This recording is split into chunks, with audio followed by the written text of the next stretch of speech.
pour soutenir les opérations du South African Police Service dans plusieurs provinces stratégiques, notamment le Gauteng, l'Eastern Cape, le Free State, le Northwest Province et le Western Cape.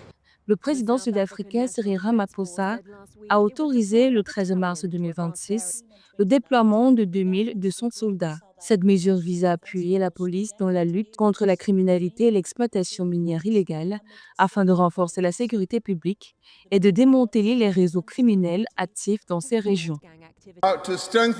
Pour renforcer la lutte contre les violences de gang, je vais déployer la Force de défense nationale sud-africaine pour soutenir la police. Ce déploiement intervient dans un contexte où l'exploitation minière illégale représente un défi majeur pour l'Afrique du Sud.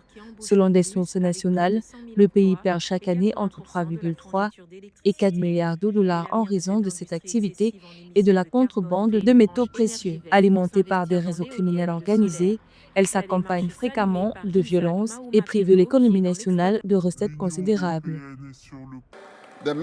J'ai demandé au ministre de la Police et à la SANDF d'élaborer un plan technique précisant le déploiement de nos forces de sécurité dans les prochains jours afin de mettre fin à la violence des gangs et à l'exploitation minière illégale.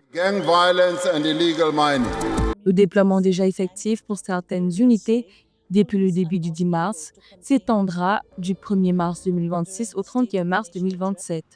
L'opération représente un coût estimé à environ 823 millions de rand, soit près de 49 millions de dollars. Les autorités espèrent ainsi que l'appui militaire permettra de renforcer les opérations de sécurité et de restaurer l'ordre dans les zones les plus touchées.